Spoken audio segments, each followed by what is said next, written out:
Years ago, my mother used to say to me, "Elwood, in this life you must be oh so smart or oh so pleasant." Well, for years I was smart. I recommend pleasant. Elwood P. Dowd. Harvey. The Daily Grind, Chapter 163. James pushed open the stairwell door to one of their many, many basements. He'd started taking the stairs more, because they were so much easier to deal with, and because someone, probably Anesh, had put up convenient signs on all of them. And now that the great reorganization was more or less done, all 6.5 of their basements were in full use, and a single elevator simply wasn't logistically enough for everyone anymore. Especially not if James was always hitting the wrong button. Because he was, even if there was a nice floor guide in the elevator too. This floor was now wholly devoted to research and the vault.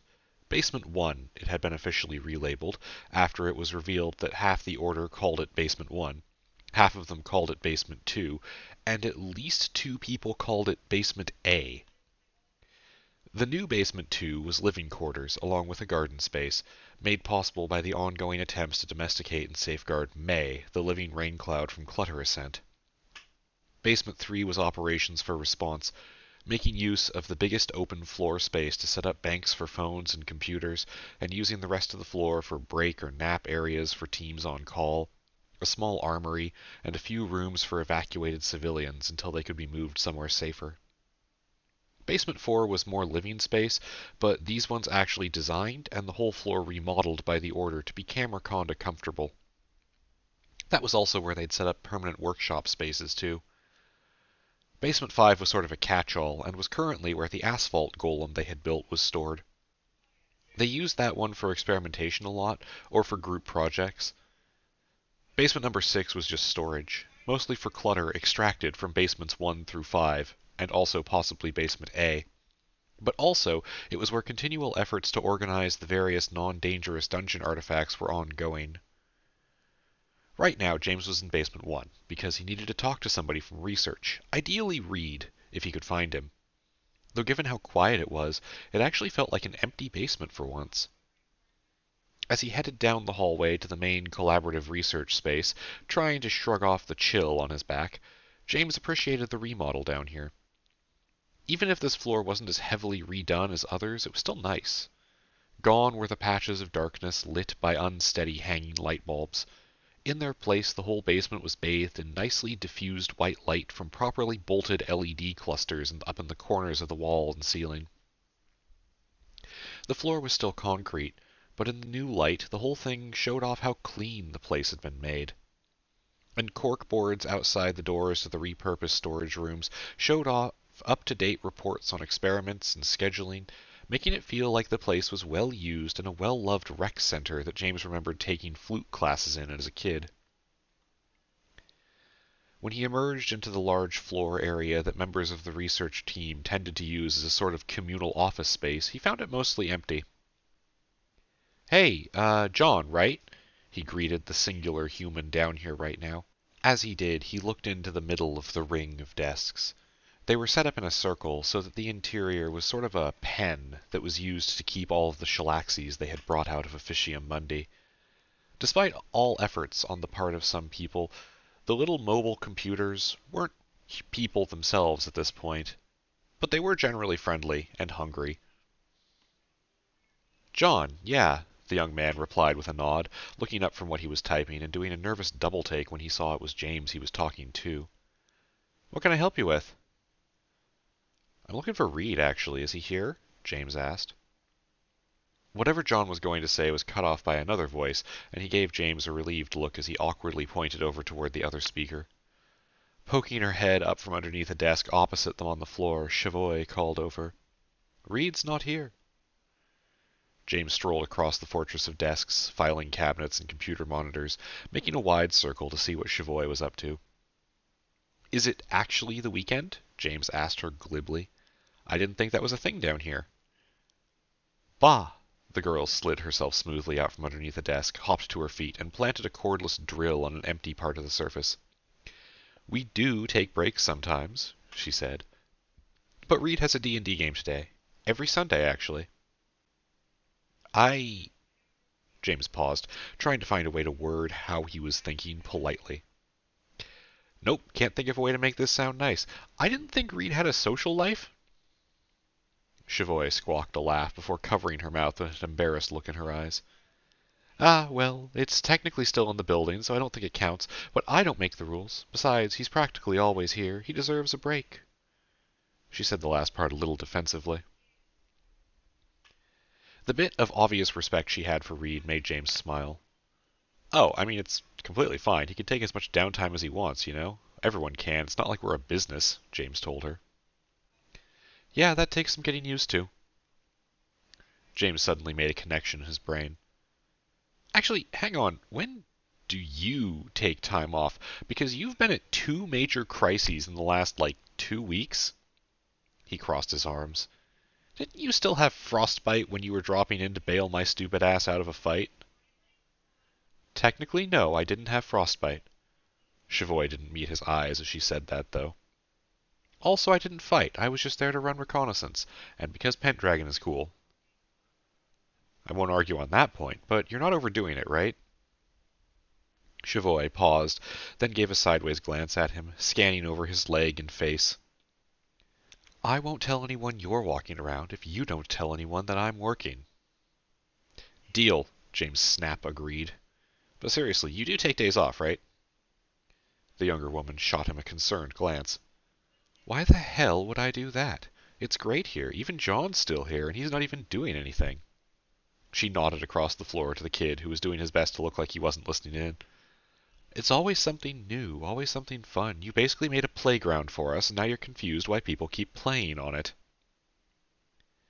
To be clear, you're including the occasional bursts of life-threatening combat in the playground thing? James asked with a smile. Oh, yeah, whatever. Chavoy fluttered a hand at him. But, counterpoint, anything to do with the Skulljacks. Also, if I really needed a break, I can just teleport somewhere relaxing. We really need to be more responsible with those things, James muttered. Why? Declining to answer that question, he pivoted toward the other kid in the room, calling over the sleepy Shalaxi pod to talk to John. Changing topics rapidly. John, why are you here if you're not doing anything? Ah! The kid lurched in his chair, a guilty look on his face. I have work I should be doing, but it's kind of boring, and I wanted to take a break. Oh, that's perfectly normal, James said with disappointment. What is your job anyway, by the way? I check pencils from Officia Mundi. It's boring, but sometimes there's a cool one. John shrugged. Someone has to do it, right? James shrugged right back. It's useful, but if you don't like it, you can find something else to do, you know. He instantly regretted the way he'd phrased that as a look of despair crossed the young researcher's face. This is, to be clear, not a threat. I'm not saying we'll fire you if you don't get through at least a bushel of pens a day or something. We don't really fire people here. And then, muttering under his breath, added, except for one later. Out loud again, he continued, seriously, what would you rather be doing? I really don't mind the pencil thing. They're magic, and I guess I... That is not what I asked, man. James shook his head. Come on, advocate for yourself a bit. The whole point of this is that we don't end up in jobs we hate. John winced and then looked up from the desk he'd been staring at in an attempt to escape this conversation. I kind of want to... this sounds stupid. He trailed off, but James just waited patiently, arms folded with a slightly understanding expression. I wanted to be one of the people exploring the other dungeons. Not the office, he quickly explained without being prompted on that. I don't want to go back there, but there's other places too, right? And I wanted to see them, but it sounds stupid when I say that. All right, sure. James shrugged, cutting him off. Most of them are stupidly dangerous. He looked the kid up and down, evaluating him even though he was sitting in a chair. You'll need to put on at least a little more muscle, probably, to be safe. Go through the combat experience course. I think Nate's running those things once a month, so, we've been busy. Maybe I can get Alana to start up that part of the rotation now that she's back. Anyway, talk to Reed about it. He'll requisition you some of the exercise potions. Maybe an armory package. Just like that? Yes, James nodded. Pretty much just like that. Though it is helpful that you're testing all the pencils, so doing at least a little of that would still be nice, but like, don't make it some Sisyphean task if you hate it. He shrugged. Anyway, unless either of you know why Reed wanted to talk to me about the rubber, I'm gonna head out. Chavoy looked up from the bundle of cords she was pulling through a new hole in the desk she was working at. Is that why you're down here? I could have told you that a while back. Hell, Reed could have just messaged you. I think he likes talking in person, James said. Makes him less lonely. He's literally never alone down here. Wait, is Reed an extrovert? Chavoy gave James a matched, incredulous look. That's insane. How have I not noticed that? James rolled his eyes right back, unnoticed by the excited engineer. You have worked here for, like, maybe 2 months. What even are you working on right now? Oh, Skulljack stuff, mostly. Designing security firmware. I'm not really good at hardware, which is what Mars and Mike are in charge of. Mike and Mars, who, by the way, have also worked here for only a few months, but I have several different magic things more than them, so I'm winning. Anyway, I'm mostly just trying to find ways to natively host something like a firewall on the Skulljack's primary connected platform. She shrugged. It's kind of slow going. In my spare time I read all the notes Virgil left before he quit, and I try to understand what the hell he was thinking. Also, now that I'm aware of my breathing at all times, because I keep thinking about the breath thing the mountain gave me, and I wanted to express frustration with that. Ah. James closed his eyes and looked off to the side, taking a deep, stabilizing breath himself before he opened them again. He'd caught on to a different part of the conversation than Chavoy had ended it on. Virgil didn't quit, did he? Chavoy asked eventually, voice split between awkward embarrassment and concern. A part of James' mind wanted to ask her what she thought happened after she'd just nearly died twice in 1 week, while being officially a non-combat member, but he bit back the hostility of his response and just shook his head and spoke softly instead. He did not, no. Oh, if you're looking through his notes, see if you can find anything about a Wikipedia dungeon. He had something that... Chavoy threw up her hands. He references something that could be that at least 3 times and never explains how he arrived at that conclusion or how to get to it. She started yelling, her voice picking up as she continued. He's a cryptic ass! Yeah, that sounds about right. James put on a shaky smile. Then he paused before turning to leave. Also, I was curious what you were doing right now with the drill and stuff. Not...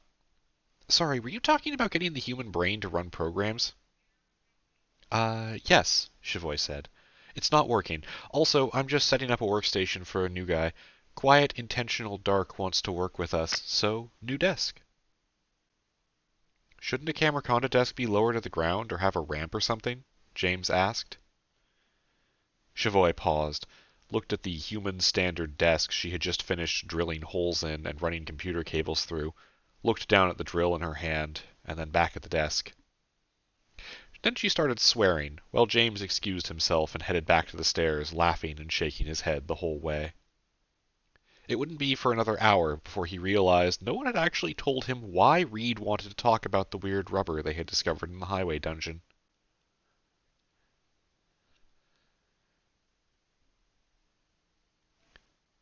Hey, Momers, James said, ducking under a bushel of hanging cords and into the room she had accidentally built a digital intelligence inside of. You busy? He asked the girl, who spun her chair around dramatically to face him. She made the maneuver so smoothly, James half expected her to say she'd been expecting him in an ominous tone. No more or less than usual. I was just about to come find you. Momo was, James noticed, actually dressed in human clothes and not just wearing a battered fuzzy bathrobe and pretending she was fine all the time. It was the kind of thing she'd probably try to play off as not a big deal, but it meant one of 2 things. Either she had something a bit more serious to talk about and didn't want to look entirely unprofessional, or she was actually trying to take care of herself. James approved of at least one of those things. Nice pants. He nodded at the shorts she was wearing, which were, naturally, black denim and covered in an equal number of pockets and silver trinkets. You doing all right? Anything you want to talk about? I know we're, like, closer than normal for you being in charge of everything, but that's still kind of weird to hear coming from someone who's technically my boss, Momo said. James offered a shrug in return. I'm trying to be more open, you know? Social conditioning and anxiety can't rule my life forever. Being vulnerable is a work in progress, but I'm not interested in being distant, either as a leader or just like as a person. He shrugged again. I know you've had a hard time. I haven't really been great at being supportive. I'm interested in fixing that, and trying a little bit. Momo peered at him with narrow eyes. Suspicious, she decided on. In a good mood, being casually caring. Have you been replaced by a body snatcher again? First of all, that never actually happened. James instantly reverted to defensive snark. Also, I'm just in a good mood. That's allowed. He chuckled. That, plus I actually started an antidepressant at my partner's urging, and I'm cautiously optimistic. Maybe that can be a cue one day when I do get replaced by a body snatcher.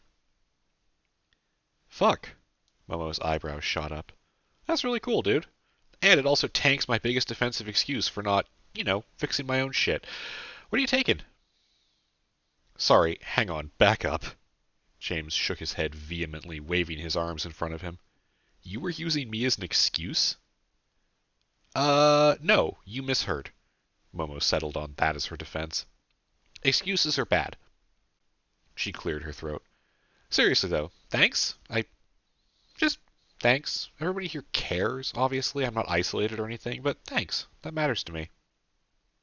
James smiled warmly. I'd offer you a hug or something, but the last person I talked to was Nate, and as a result of being in the kitchen where there are young students learning how to do stuff, most of me is still damp from where I had a pot of sauce spilled on me. That's why you smell like tomatoes. Momo matched his smile. Anyway, I have serious news. Damn it, I knew the pants meant serious news, James mock grumbled. Momo stuck her tongue out before continuing. Seriously, though, I'm worried about Nameless. The AI with no name, who we all now call Nameless, James clarified with a sigh. Yeah, this place is infectious. I've only just noticed it. Yeah, her, Momo nodded. Or it, I guess? Them? I keep thinking of them as... This is unimportant. Look, the point is I'm worried. Worried, in the context of an AI, could take several flavors, and James was both curious and terrified to find out which one this would be. Were they planning to eat the internet, exterminate humanity, build a spaceship and leave this foolish world behind? So many options, very few of them that great. Worried how, exactly? He asked, a non-zero amount of trepidation in his voice. I think they're breaking down, Momo said, with a hitch in her own words. James regretted his cynical assumptions pretty quickly. Ah, heck, why? Is there a way to stop it? He glanced over to the webcam and microphone set up near the pile of computer hardware. Also, is this a conversation we should be having here? I already know, Momo said. Also, I don't know how to explain this exactly. They don't feel the same way we do. Not really. They have things they want and become frantic if they can't get those things, but most of their recognizable feelings are things they pick up through a few red totems, and, well, they're breaking down. Momo seemed to shrink back into her seat, twisting back and forth as she talked. I don't really know why, but I think it's because they keep changing things. Making tweaks to their own code or drawing too much on the totems or something. I don't know. Just a lot of little things that have added up, and now it's causing bigger problems. But also, there's one really big thing that happened recently that accelerated it. So what do we do about it? Is there a way to replace the programming chunks? I know you're using the emerald chips, right? Can we just swap them out? James asked. Also, does Nameless have any ideas on it? Momo winced. I thought about it, but the problem is the chips grow stuff differently every time, and while Nameless is good at incorporating new stuff, it always changes them. There's no real promise that replacing something wouldn't change something fundamental, like who they are, how they act, if they work, anything about them. They kind of arose randomly. I have no way to say they'd come out the same way again. She paused. Also, James prompted after a moment of quiet. Also, they don't care. Momo's voice shook. They just don't care. James blinked. That they're breaking down? That's... He felt a surge of a protective instinct in his chest. But they're dying, he muttered. I know, Momo shrugged. Nameless knows. It doesn't matter, though. They just don't care. She practically yelled the last word as she pushed out of her chair and started pacing the cramped room, stepping around boxes and piles of tools she had on the floor. They're just interested in doing what they want, and it feels like they're in massive denial about having a problem while they throw their time away looking at weather spreadsheets, and I don't know what to do. I made them. Momo whipped her head around to stare at James, and he saw the beads of tears forming in the corners of her eyes. I made them, man, and they don't even care that they're dying, and they don't want help, and... She trailed off, breath coming in unsteady gasps. James stepped over a box of floppy drives and unspeakingly folded Momo into a hug. The two of them stood there like that for a while Momo curled in on herself, while James just offered what comfort he could. After minutes that felt like hours, Momo sniffed and wiped away one of her eyes, muttering, "You smell like tomato sauce." "I warned you," James said, releasing her from the hug. "I'm sorry. I don't know how to help. And I don't even know if it's okay to help someone like this. This is a very strange ethical territory you have dunked us into here." He sighed. "Also, what's the big thing you said earlier?" "Oh, Nameless found a dungeon, maybe?" Momo said. They found Virgil's dungeon, actually." "Holy shit, no way." James's eyebrows shot up. "Have you checked it out?" "I have not," Momo said, shooting a glare at the bank of hardware that was Nameless's physical container. "Because apparently they aren't just interested in finding dungeons, but also collecting all sorts of data on them." "Wait, hang on." "Yeah." James squeezed his eyes shut before speaking. "So, the AI's degradation includes battle damage?" he asked incredulously. "Also, why haven't you checked it out?" "Because," Momo threw her hands up, "Nameless says it's not a dungeon and can't find it. They say something about access points moving and different connections being in different places. I don't know. Apparently Nameless is alive enough that whatever anti-meme protects the dungeon also might be wiping its memory of the method."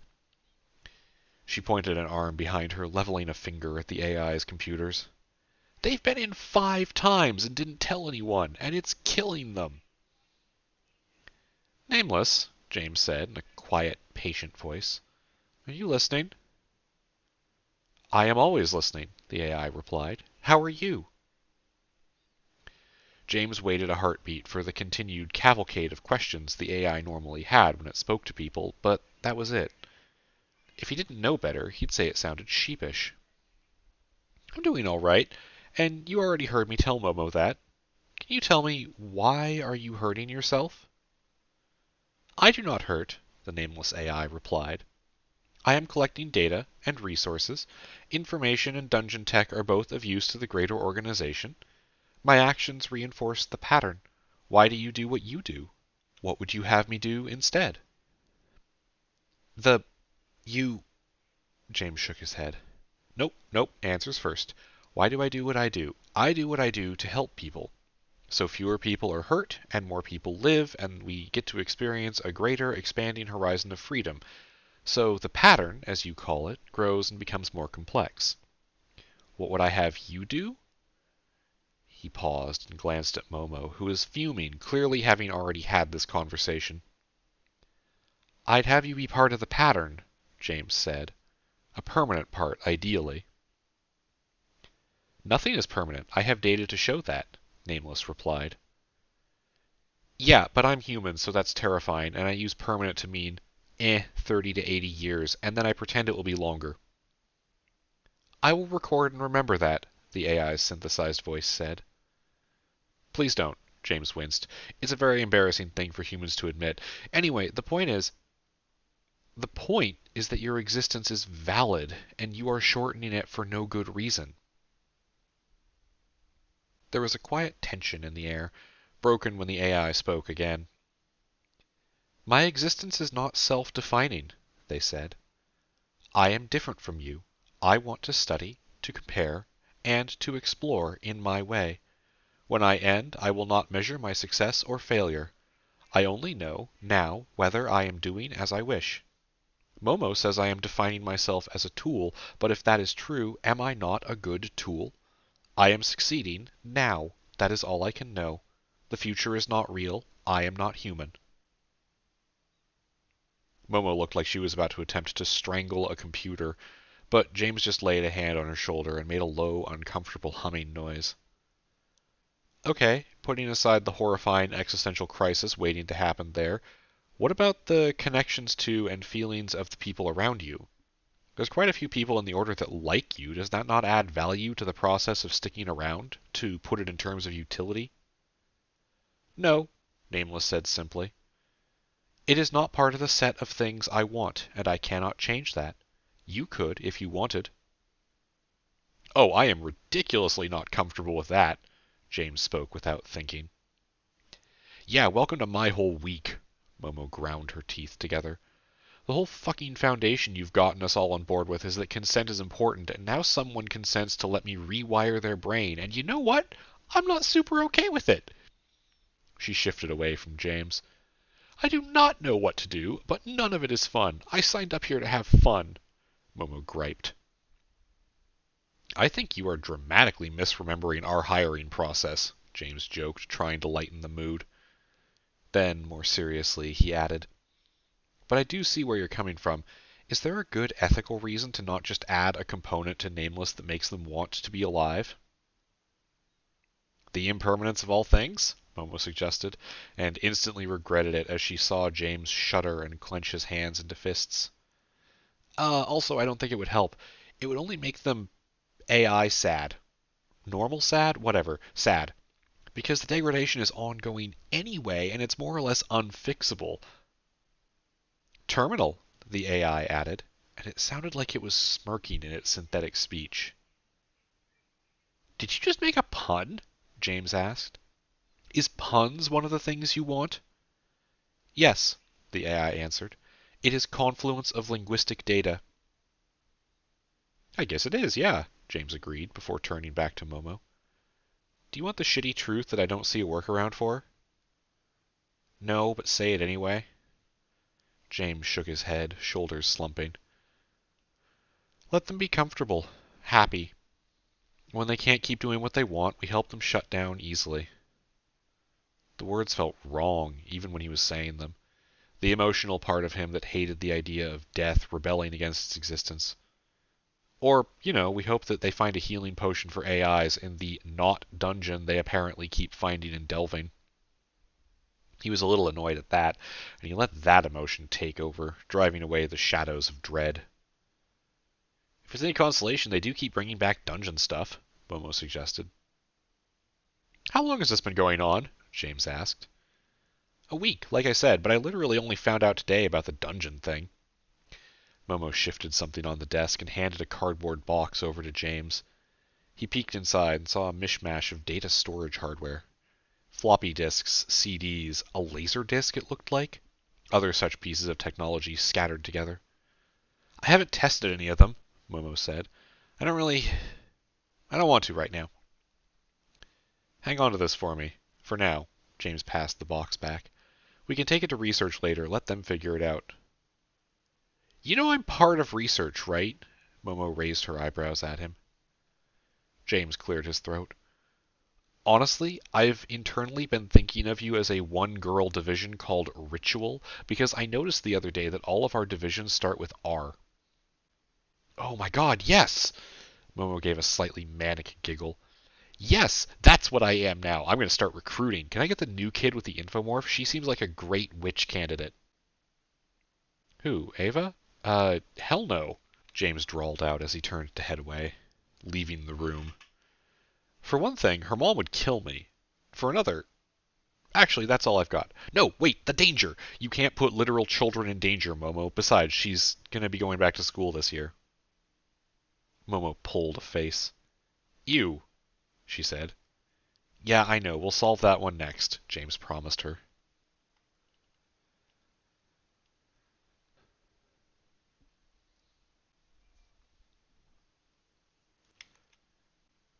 Dang, kid, what happened to you? Bill let out a low whistle as he passed his nominal boss in the hallway. James stopped as the burly older construction foreman turned to face him in passing. What? He raised his eyebrows and instantly winced as the skin on his face pulled. Oh, right, that. Chemical explosion. The fuck did you blow up? Bill asked, crossing his arms and leaning back against the basement wall. Well, that's just mean. What makes you think I was responsible for... Okay, yeah, I'm not going to try to finish that sentence. It was a living tanker truck full of what I think was some kind of explosive concoction. A lot of it got on my face. Alana's kind of messed up too, but there was a more intact windshield protecting her. James sighed. Really don't want to do that again, honestly. Bill stared at him. You shitting me? No, I actually don't want to do that again. James blinked. Oh, and yeah, that actually happened. I guess you've been kind of busy with other stuff lately, huh? He sighed. No one appreciates my reckless heroism. Yeah, I've actually been out for the week. We got some acreage over in Yamhill that no one ever goes to where we can test out buildings. Someone said it was fine if I worked in chunks, so I can take a whole week off every now and then. Bill stated it like he was almost challenging James to tell him he couldn't do that. Yep, James just nodded. Good call, he agreed. So how is the totem stuff going anyway? You fitting in? Bill's shoulders slumped a bit in equal parts relief and exhaustion. Honestly, kid, I don't know what the fuck I'm doing. It's like I'll put together a building frame to test on, and everyone will gather around, and when they look at me, they're seeing stuff I'm blind to. Like I woke up one day and got told that I've been disabled this whole time, but nothing's changed. He shook his head, staring down the hallway to avoid looking at James directly. They don't need me there. I'm just putting together shacks. You can find someone better at the magic part for that. Are you quitting? James was confused. Do you actually want some old guy who can't adapt to this around? Bill snorted out. James sighed. Okay, so here's the deal, and I'm going to try to make this quick because I've got a lot more of this exact same conversation today, probably, so you get to be my guinea pig. He paused, but didn't get interrupted, so he carried on. You're not here so you can build a magical city for me. You're here so you can help us build a magical society together. I didn't hire you to be an urban engineer. At that point, Bill actually did interrupt. Wait, really? Shit, kid, I've been studying for that like I'm back in college and exams are coming up. I could have skipped it? James tried to find a spot on his face to press his palm into that wasn't already burned. Okay, never mind. You are now hired to be an urban engineer. Is that not a qualification, Bill? Is that not adapting? Oh my god, you don't need to be a fucking wizard to work here, James exclaimed with no small amount of frustration. We're in this for everyone. Just putting up walls is good enough. You're helping. Being here is good enough. I don't... Ah! He threw a hand over his head and spun around to thump his forehead into the wall, only narrowly being dodged by a passing camera-conda duo who politely ignored the scene that he was making. Is this part of the test run? Bill asked, sounding equally confused and amused. Yeah, sure. James bonked the wall with his forehead again before pushing back and facing the man. Alright, look. We want to make a city, yes, but we also want to make a better world. The city is a working model of how everything can be better. That means either finding places for everyone or letting people find their own places in an efficient way. He straightened up his back as he made the connection himself and gained a growing confidence in his own words, ideas crystallizing in his head. It's not about the buildings, it's about the culture that the buildings contain. But we're not going to get to the point that we can share that culture or shape that culture without a foundation. That's something you can help with. Does that make sense? Am I going crazy? I mean, Bill shook his head, rubbing a hand across the rough stubble on his chin. Just sounds naive, kid, he said. You just don't need someone like me for that. Bill, being perfectly honest, I don't need any of this. James folded his arms over his chest. I could be living a perfectly comfortable life if I had never told anyone about anything, never stuck my neck out, and just vacuumed up all the cash from spare wallets in Officia Mundi. Which I guess probably looks naive to a lot of people. But it would have been boring and useless, so we're doing this instead, and you're invited to join.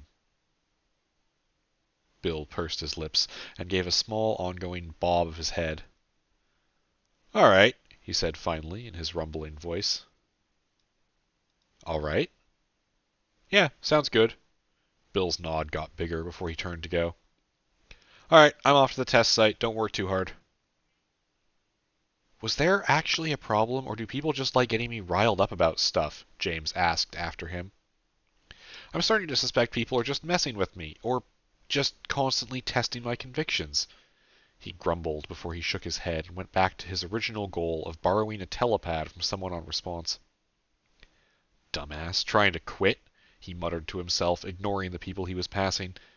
"The one day I plan on firing someone, and I'm spending time convincing people to stay."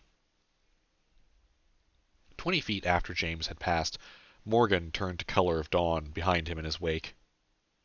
"Can people actually get fired here? I didn't think that was a thing." The Camerconda twisted to look back at James as the Order's founder made his way through the door to the response armory.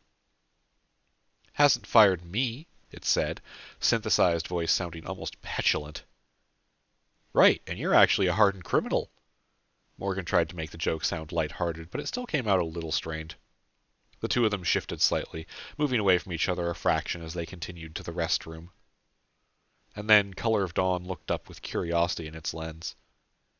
"Would we accept hardened criminals?" it asked Morgan. Morgan almost stumbled as the question hit him, and he spun on the ball of his foot to walk backward briefly, looking down at the Camerconda. "I mean, they took me, and I shoplifted a lot before I got here, so probably?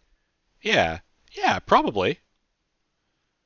The Camerconda hiss-hummed. "Accepting. Acceptable," it said. "That should be the motto here.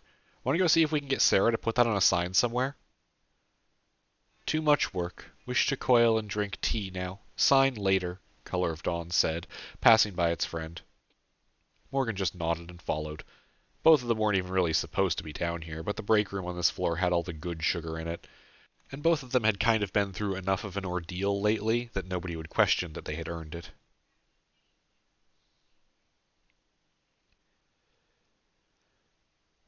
James snapped into existence outside the door to a hospital room and elicited a startled yell from a passing nurse.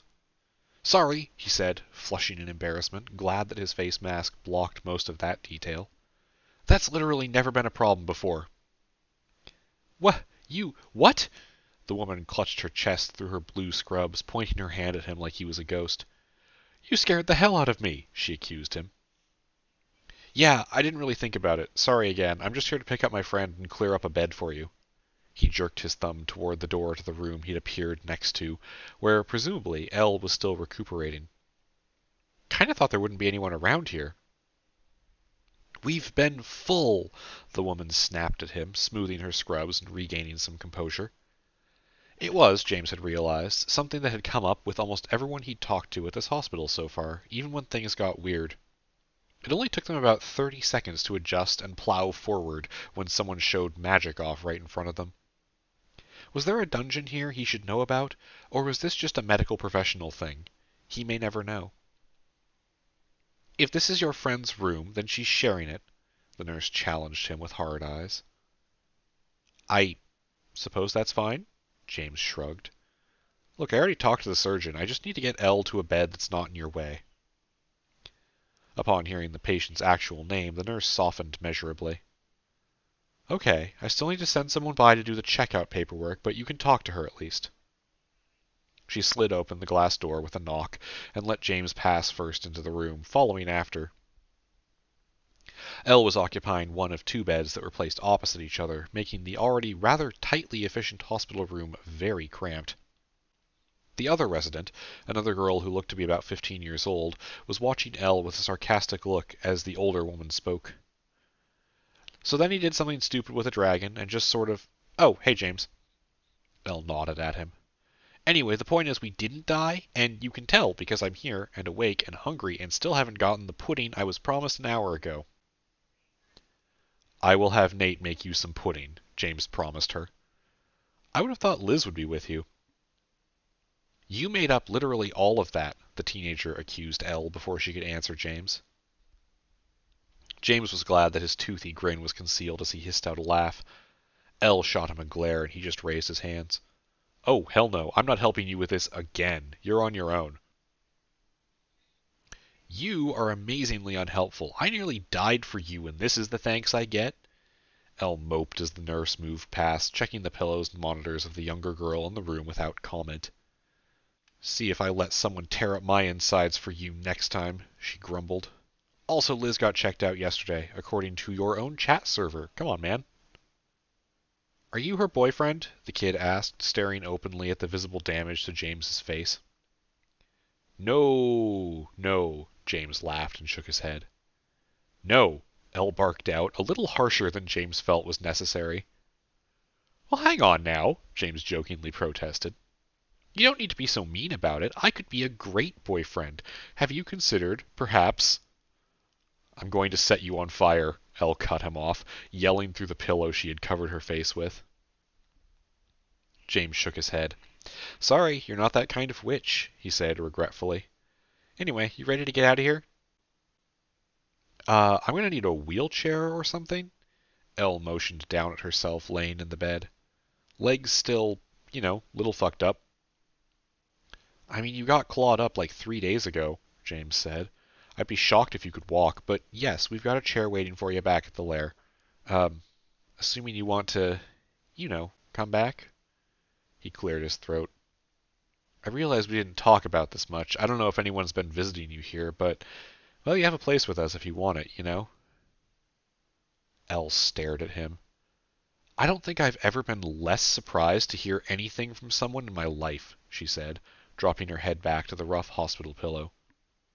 Also, no visitors right now, 'cause, She waved her hand around the hospital. Anyway, yes, get me out of here. I obviously don't know what I want with my damn life, so whatever. Let's go. Come on, spirit me back to your anarchist utopia. She held out a hand to him, eyebrows raised expectantly. James stared at her. You do realize you're going to have to stand up at least for a moment, otherwise when we blip back you're going to fall on your ass, right? Also, I keep telling people the Order isn't specifically anarchist in its own, written ideas, but no one believes me. He gnawed his lip under his mask. I should draw a diagram. What? The other girl in the room said. Even the nurse paused at the door to look back, though the fact that she had seen James appear out of thin air made her glance more one of excited curiosity than anything else. Damn it, Elle said, struggling to push herself up and hissing in pain as she tried to move and pulled the stitches in her side. Okay, I'm all right. She waved an arm at the nurse who had turned back into the room, trying to keep her away even as the woman attempted to get Elle to lay back down. Get off me, I'm not staying here, Elle practically snarled at the woman who just gave her an unimpressed stare back. James traded exasperated looks with the other girl in the room. Has she been a tough roommate? He asked her. Yeah, she's fun, I guess. Keeps making stuff up. The teenager shrugged. James took a second to examine the younger girl and noticed she seemed far too thin and pale for her age. What are you in here for, if you don't mind? James asked her. Nothing. The girl looked away. James turned toward the nurse, who just shook her head at him. I'm not violating HIPAA rules for someone who came in here just to rile up a patient, she snapped before turning back to Elle. Now lay down or I will call security. Elle, still struggling, sagged back, panting for breath, and gasped out at James. She's here for chemo. James tilted his head back and stared at the ceiling tiles. Of course she is, he muttered, rolling his eyes. Nikita probably thinks he's pretty clever, huh? He gave the nurse a resigned look and got an alarmed one in response from her. Whatever. Here, kid. James pulled his good hand out of his coat pocket and tossed a purple orb over to the teenager. Just, squeeze that pretty hard. And a pile for you. He held out his hand, and when the nurse reflexively accepted what he was offering, poured a handful of orbs into her palm. One for you, the rest for anyone who's here for cancer treatment of any kind, okay? Careful with those, by the way. Justine tells me they're worth basically all the money, to quote, and I'm pretty sure we hired her to know that exact kind of thing. He looked down at the bed. Elle, I've got things to do today. Are you getting up or not? She is, the nurse tried to cut in. Up, I'm up, Elle rolled off the side of the bed, ripping off several monitoring wires taped to her chest. God, you fight one crazy wizard and everyone assumes you're a fucking superhero. Don't I know it, James agreed, offering her a hand. She took it, and a second later there was a snap of air as 2 humans' worth of space emptied out of the hospital, accompanied by a yelp of shock, leaving behind an awestruck nurse staring down at the small bounty in her hand, and a young girl crying in relief as her body started to repair itself for the first time in years. Then James and Elle arrived back at the lair, and Elle fell on her ass anyway.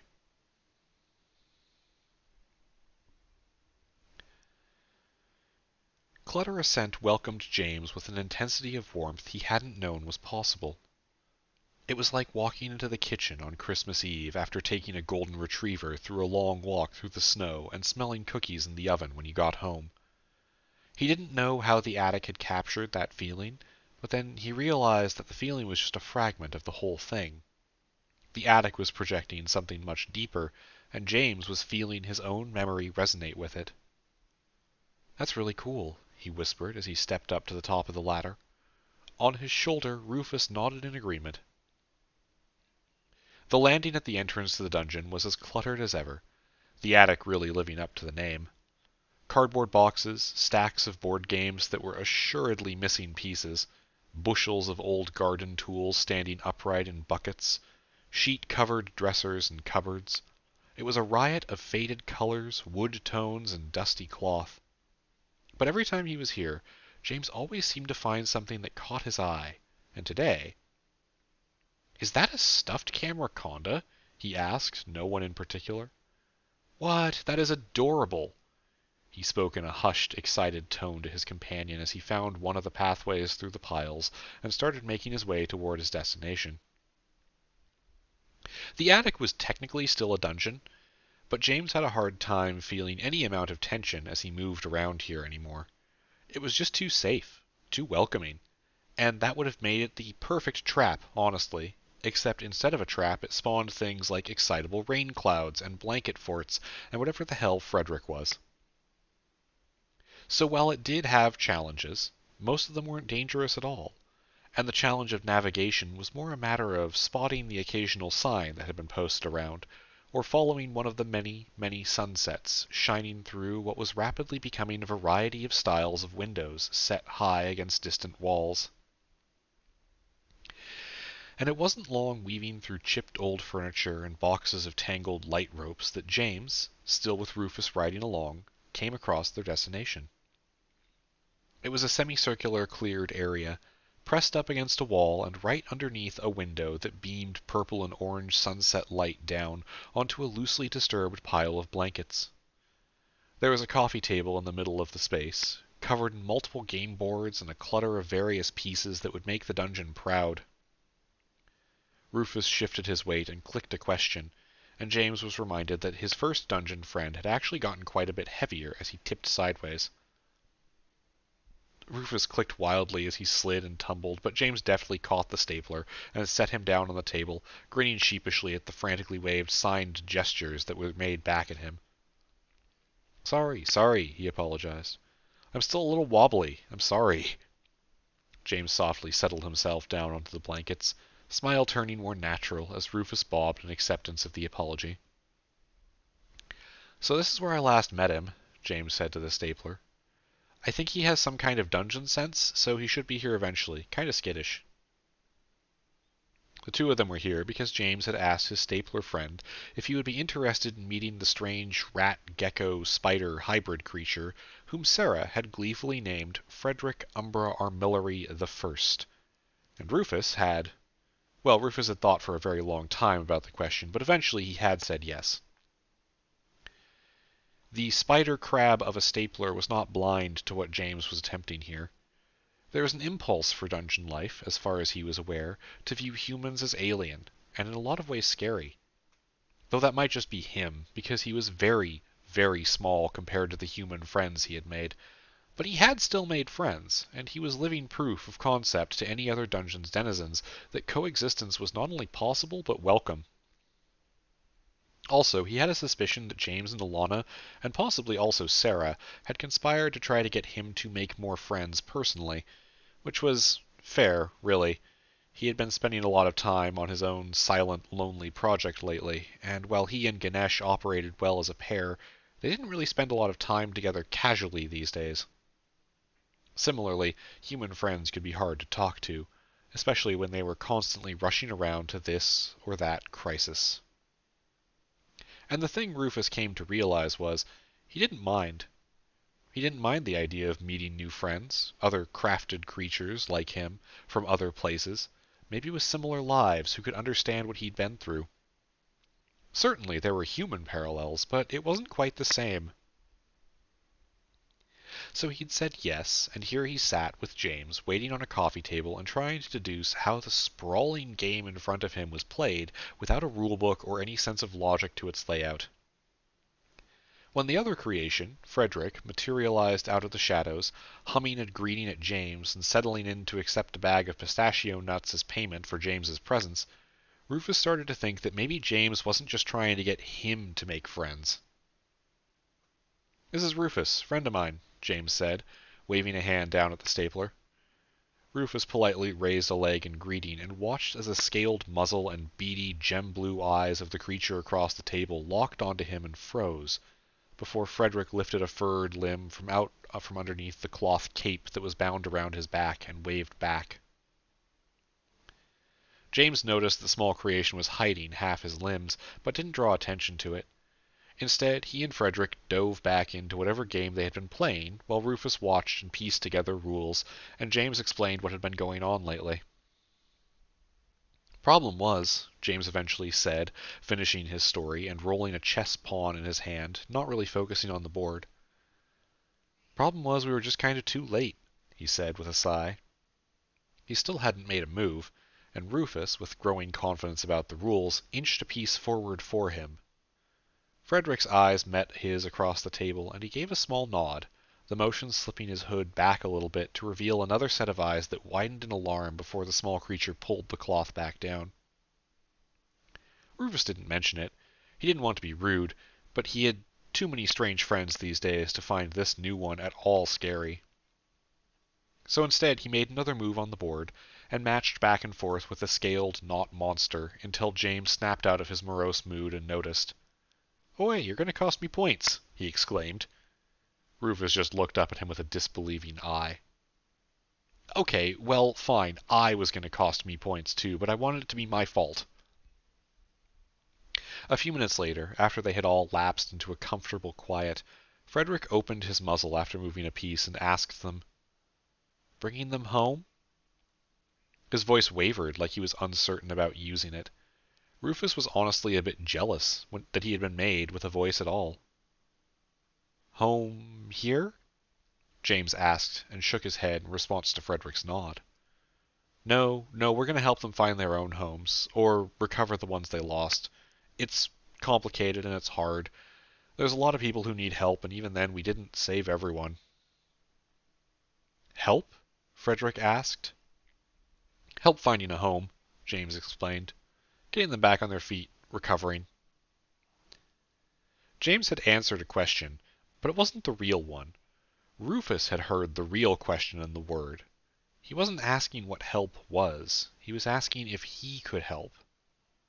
Rufus decided he liked Frederick. There came a point when James leaned back and just started watching as Rufus and his new board game opponent played against each other. And then, when James excused himself and headed off with a smile and a promise to have someone check in with Rufus later, it was just the two of them, with Rufus watching with curiosity, as Frederick seemed to completely drain of tension with James leaving, relaxing and rustling under his cloak. It took a little while for Rufus to figure out the right gestures to communicate, but when he did, he asked a question of the amalgamation. "You know," he said, sweeping his pen legs around, "he really doesn't care what you are."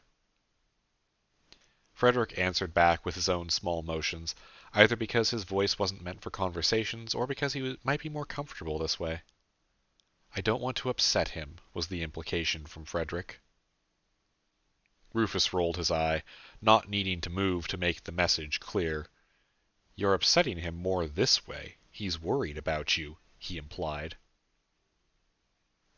The other dungeon creation kneaded scaled paws in front of the clasp to its cloak. Anxiety, fear, emotions, not words with meaning. So Rufus changed track. Gestures around them, looks up at the window with the false pretense of a sunset coming through. He gave a curious look to the seated life across from him. What, he asked with his motions, is this place? And Frederick didn't have a gesture for it, so he spoke the word that he had heard the humans use before, that he felt in his bones was correct. Home, he answered. Tapping at his head, Rufus jabbed a leg toward where James had left. Think, he encouraged. Think about that human. The one that just spent half an hour wishing he could have protected more people. Do you think he cares what you look like? Or do you think he'll just see a home that needs protecting?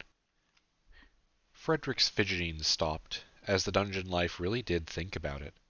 And then, with a nervous motion, he unclipped his makeshift cloak and pulled the hood down. 3 extra rows of eyes, colors fading from blue to red, but never losing their glittering shine, stared at Rufus. With a relieved stretch, Frederick unfurled his other 4 long, spidery legs from behind his back, furred limbs moving into comfortable positions around himself. Rufus nodded, and held up his own extra 4 legs to show that he too had an advantage in limb count over the average human. They were large, yes, but they didn't have enough legs. Then he tapped the table. Now, he signaled to his new friend, it is your turn, and I am finally starting to understand why I am losing at this game.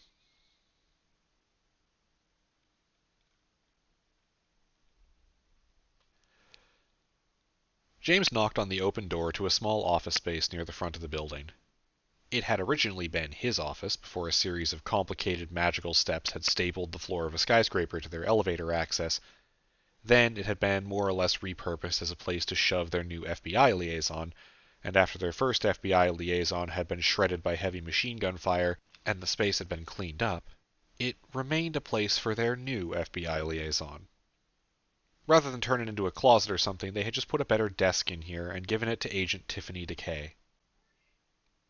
Decay? James nodded curtly at that same woman who was behind the desk when he walked in. She wasn't actually seated. Instead, she was standing bent slightly over as she arranged objects in a sturdy gray briefcase. Lyle, she replied, without looking up at him. James just watched her in silence as she shuffled around whatever it was she was packing. Whatever it was, he almost snorted at the thought. He knew almost exactly what it was.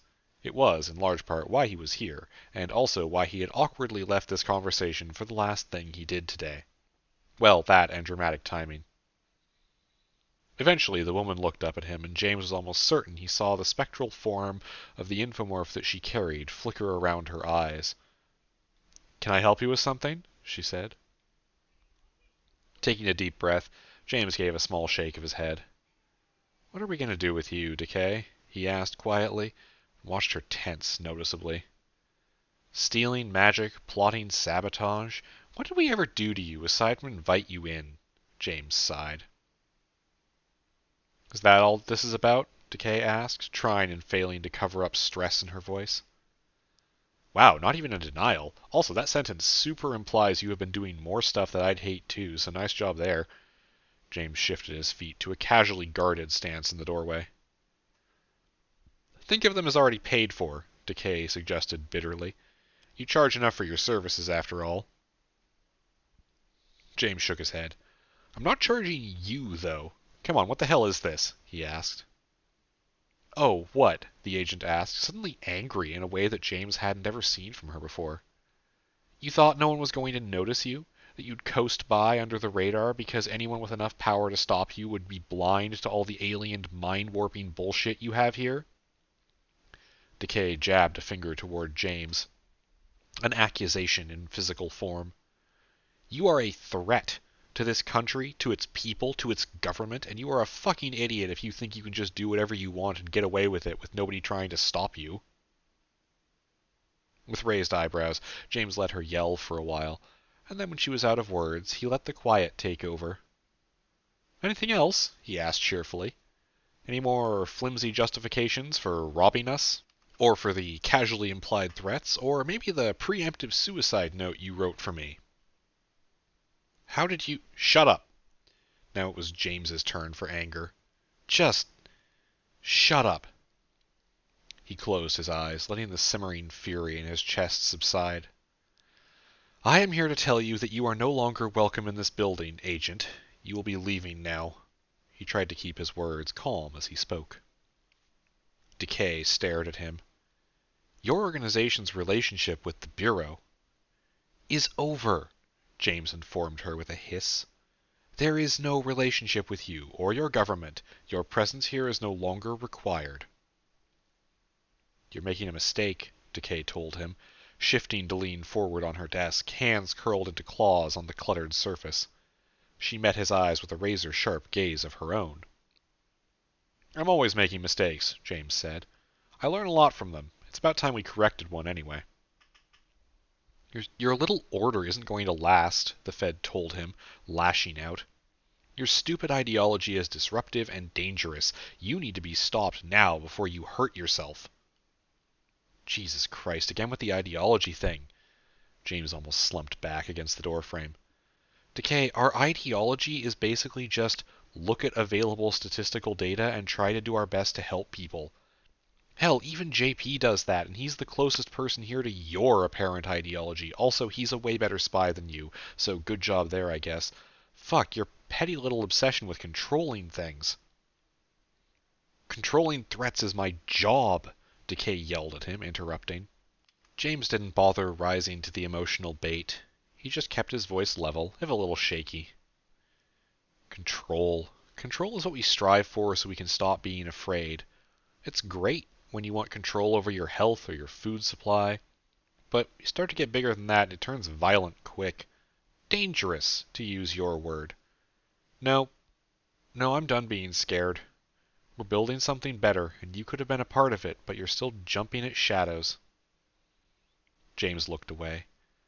Get out, Tiffany Decay, and come back when you're ready to face the world with courage, not the gun in your hand. The gun in her hand was literal, and not a metaphor. She was leveling it at James, having plucked it off the desk like it was a secret and he hadn't noticed it 5 minutes ago. I could kill you now, she said. The look in her eyes was wild, almost feral. James stared back at her, not bothering to even rise from his position braced against the doorframe. First of all, no, you absolutely could not, he started. Second of all... The agent tried to pull the trigger, and found her finger would not move, nor, in fact, would any other part of her. Red light, a synthesized voice came from just above the ceiling tiles, where frequency of sunlight was peering through a small gap. Second of all, James continued. What the fuck, lady? That's your answer for everything? Gun in hand, threats and violence? I changed my mind. Don't ever fucking come back. Sweet Christ on a bike. This is the real world, not an action movie. You don't need to shoot everything. I am a professional dungeon delver, and I would try violence less frequently than you. Decay didn't reply. Instead, she was busy reaching out with her mind, connecting to her infomorphic companion. The old greedy assignment spinning to life as she promised him an equal share of the spoils of war. An ethereal green form began to take shape, solidifying. Shark-like in appearance, a long, sinuous body with arms coming off of it like coral growths. James noticed pretty quickly, and gave a polite nod. That which is owed to me, he solemnly addressed the flickering green spectre building around Decay's arms. Or debt, if that's what you go by now. Good to see you again. He didn't make a move to flee or fight, instead saying, When we first met, I let you go and gave you a second chance. You owe me a favor. If you care about things being owed, I'm calling that in now. He calmly reached over the desk and spun Decay's briefcase around, plucking one of the 100 or so telepads that she had packed into it out and quickly shredding the first 5 pages before scribbling an address on the last one. What do you say? Call it even? James asked, holding up the telepad. In her mind, Decay screamed defiantly, but it didn't really matter. Camera condos were not a test of willpower. They were a test of whether you had brought a friend along. And debt, well, debt was a lot of things. But whatever he did feel like he was the kind of person that always paid his dues and repaid favors that were owed. Tiffany Decay had been a far better home than his previous owner anyway, so maybe he owed her something too. One of the Infomorph's spined hands reached out and gently took the telepad from James. Det did spare several seconds of longing look at the packed briefcase, but his gaze was drawn back to James when the young man held up a roll of bound green bills. "Here," James said. "A gift. Not a debt to be owed. Just for you, as thanks." He gave Det a smile. A real smile. "You're welcome back here, even if she's not, okay?" Det made another few hands off of his projection and snatched the money. One of them gave James a tentative thumbs up, but paused before tearing the telepad. With a voice like clinking metal, he told James, "Tiffany wants you to know this is not over." "Nothing's ever really over." James' smile turned sad. "Not until 100 years and a few dozen history books later." He sighed and then blinked once. "I mean, except for her having an office here. That is absolutely over. See you later, Det." "You too," the Infomorph spoke one last time, and then with a snap of air, Decay was gone, and the green spectral form along with her. James stared at the now empty office for some time before he sighed and went to walk away, but a rustling overhead caught his attention, and his memory. "Help!" The camera conda's voice came down from where she had wedged herself in the ceiling at his request. "Pliz." "Oh, shit, right. Hang on, Frequency, I'll get a stepladder." "Oh, and thank you," James called as he rushed out of the room. The best possible solution for him feeling morose about a hard decision and a confrontation had just presented itself. Another crisis that he needed to solve. James figured, as long as the problems kept rolling in, he could always keep finding the energy to snap out of his gloom and go find a ladder. Metaphorical or otherwise. This would be easier if they had a supply closet on this floor, though. "I should turn that office into a supply closet," he muttered before calling to the assembled front lobby area. "Does anyone know where the stepladder is?" No one did, but they still got frequency of sunlight down in about 5 minutes with a little bit of creativity and no serious injuries anyway.